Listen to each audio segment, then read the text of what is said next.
Merci beaucoup, Andeko Katinakolo.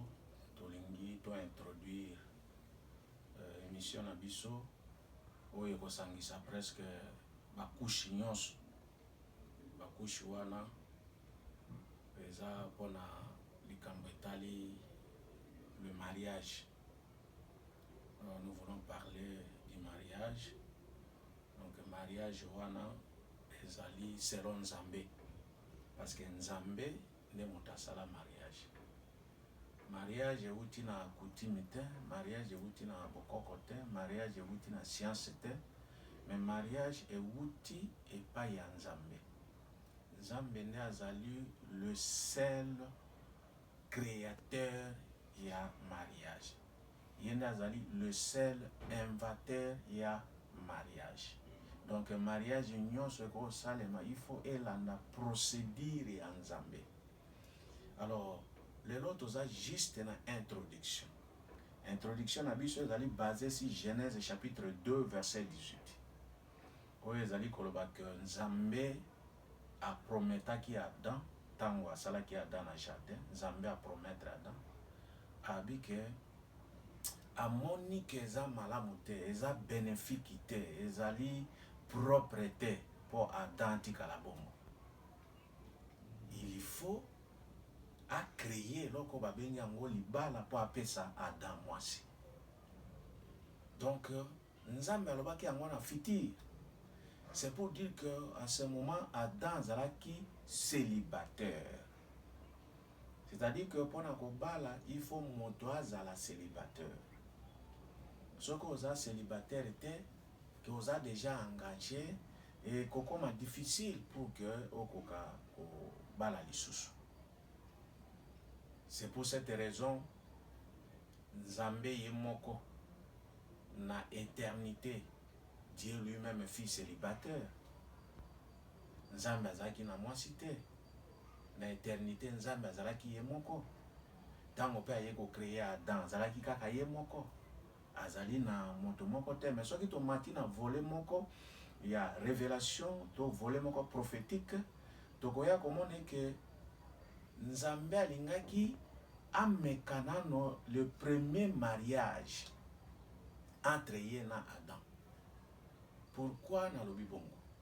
Parce que Nzambe a créé Adam.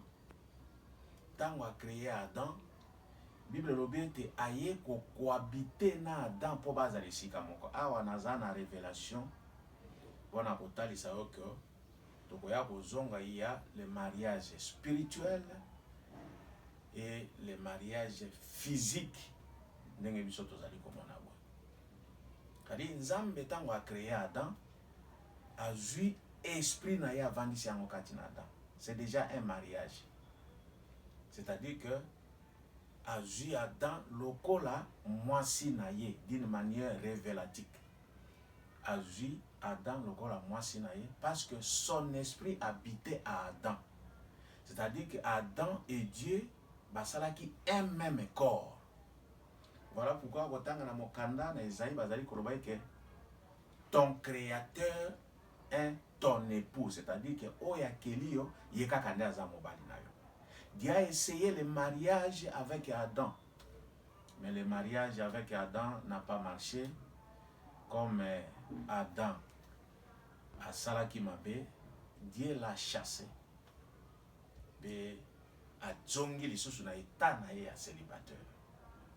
Voilà pourquoi comme on est que tango bato babandi ko se multiplier na kati na mokili, le Seigneur s'est choisi un peuple. Peuple wana nde babengi Israël. C'est-à-dire que le Seigneur oyo Bible ezali koloba que Nzambe azali kobenga Israël que ma femme épouse na ngai. C'est-à-dire que Israël azalaki lokola mwasi ya Nzambe. Lokola Nzambe amekaki epai ya Adam, atie molimo na epai ya Adam bakomi na Nzambe esika moko a désobéir, Nzambe atie libanda. De la même manière, Nzambe ayaki lisusu pona peuple moko pona azala na ye, azala mwasi na ye, de manière que atambola na bango, azala na bango, a protéger bango. Mais comment qui n'attend moko, ce peuple-là, Israël, va désobéir na Nzambe. Et c'est là que Nzambe a tika peuple Israël pour que aluka façon nini akoyi koya ye moko na mokili aya koluka mwasi oyo akoyi kosepela kofanda na ye. Naza nano na ngambo ya révélation ndenge nazali komema po natalisa oyo ke tango tokozonga mpona kovanda na doctrine na oyo etali le mariage physique omema biso te na mariage spirituel. Voilà pourquoi na bandi epai ya Nzambe mpona kotalisa oyo ke Nzambe ameki epai ya Adam, azalaki célibataire, il a épousé Adam, alongo epai ya Adam, ameki na Israël ekoki te, le Seigneur amoni ke non. Comme nazalaki epai ya Adam en esprit, nazongi lisusu epai ya Israël en esprit, ekoki te, il faut que ngai moko na descendre mpona koluka mwasi. Voilà pourquoi Dieu se fait un corps oyo babengi yango Yesu Kristo eyaki kati na mokili mpona kosala mosala mpona koluka mwasi. Yango Yesu ntango ayaki kati na mokili ezalaki présence mobimba ya bonzambe. Parce que Bible ezali koloba ke en lui habitait corporellement toute la plénitude de la divinité. Oyo ntango mwana abotami bazali koloba ke baloba ke kombo na eza Emmanuel, elingi koloba ke Dieu parmi nous, Dieu avec les hommes, Dieu parmi les hommes, Dieu au milieu de nous. C'est-à-dire que ezaki Nzambe mobimba kitaki pour que asala processus ya kobala mwasi. Nzambe akenaki kobala mwasi na ye koma. Nzambe po abala mwasi na ye, il a fallu à souffrir jusqu'au prix du sang. Tango makila esopani, c'est alors que Nzambe ayaki ko créer mwasi na ye na Golgotha. Cette fois-ci, mwasi wana eza assemblée ya Israël na biso ba nation ndeto formé mwasi. Oyo soko otangi na mokanda ya Ephésiens chapitre 5 verset 32. Même ata obandi likolo okokute que le Seigneur lui-même est la tête. C'est lui qui est la tête de l'église et le corps c'est sa femme. Donc d'une manière spirituelle, tozomona que Yesu Nzambe wana formaki njoto babengi Yesu eye kokufa poke akoka kobala mwasi na ye. Voilà pourquoi Yesu ayaki kobala mwasi na ye na Golgotha asopi makila na ye comme un prix à payer pour que akoka ko recevoir mwasi na ye.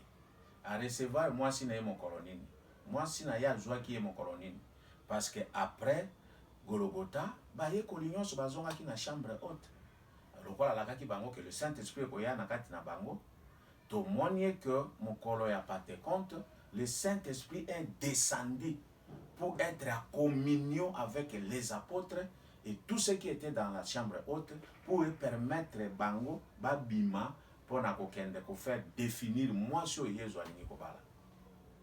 Yango to moni mokolo ya Pentecôte bateli loba ya Nzambe et bato bayoki liloba ya Nzambe babongoli motema environ 3000 âmes oyo bazalaki sauvées. C'est ça la femme de Dieu pour le moment. Spirituellement, Dieu n'est pas un célibataire, Dieu c'est un marié. À Bali, avant Bala, il va passer d'abord dans divorce, à divorce, na ba cause moko réelle ne permettre que aya lelo avanda na lingomba lokola mwasi na ye. C'est alors tozali koyebisa bino en passant que il y a le mariage spirituel, il y a aussi le mariage physique. Le mariage spirituel, c'est entre le Seigneur avec son église aujourd'hui. Or, et pas il y a Adam.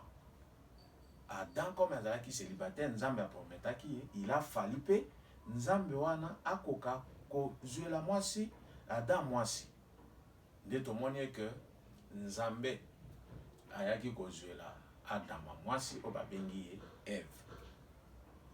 Donc tango Adam na Ève esengeli ke akoma mwasi na ye, il faut pe asala un prix ok et ko permettre pour que akoka kozwa mwasi na ye. C'est alors que nzambe sengelaki alalisa Adam pongi pe soki alalisi Adam pongi aluka ndenge nini Adam azwa pe souffrance avant que azwa mwasi na ye. Donc la femme bazwaka ye kaka bongo te, mwasi po ozwa ye il faut un prix. Donc d'une manière générale na introduction na biso tolingi toloba que nous allons parler spécialement na mariage physique ya mwasi oyo azomona na boye na mobali oyo azomona na boye. Nakendeki na côté spirituel mpona kopesa déjà bagarde fou mpo bato mosusu soki oza na likambo na yo ozotambola nango to na doctrine balukaka kaka te esika alobi wana révélation ezali non tout révélation eza na kati, prophétie eza na kati, mais ntango tozotelema na doctrine mpona kopositionner peuple de Dieu esengeli tolanda molongo ya doctrine ndenge esengeli. Donc awa nazongi mpona kotalisa eke libala tolingi tolobela yango eza libala ya Adam na Eve oyo esalemaki physiquement mpe tolanda baprocédure nino nzambe asengi na kati na libala ntina ntango oyo pour ke moto akoka kobala. Yo obala ndenge nini? Obala ndenge nini? Omeka kolanda biso na émission na biso pas par pas pour comprendre biso malamu na eloko tolingi toloba parce que libala soko obali mabe yebeke c'est une porte d'affaires ndo koti na kati. Libala il faut bala selon moto akreaki yango, selon ma disposition moto atiaki yango. Soki obali en dehors obali mabe c'est que okota na ba difficulté ebele. Voilà pourquoi lelo mabala eza na ba difficulté ebele, mabala eza na ba makambo ebele parce que bato bazokobala selon notice ya créateur te. Parce que moto asali eloko aza na notice na mode d'emploi na yango. Soki moto nyonso comprendre mode d'emploi ya libala ya nzambe ndenge akrea yango akobambela yango epai ya coutume te, akobambela yango epai ya bato mosusu te, mais akomona que peut-être azalaki na kati na temps ya ignorance, il faut aluka ndenge nini akoko réparer na nzambe. Donc juste c'est une introduction pona tokoka kobanda déjà kokota na émission na biso to émettre awa na République démocratique du Congo, toza précisément na Kinshasa pe namoni banderole na ngai eza na nsima okomona Congo ezali wana makambo nyonso ezali wana. Donc soyez toujours branchés et publiez yango massivement parce que tozokota déjà na kati na mateya awa ezali introduction comme essai ya émission na biso ya liboso totala qu'est-ce qu'il faut améliorer. Merci beaucoup.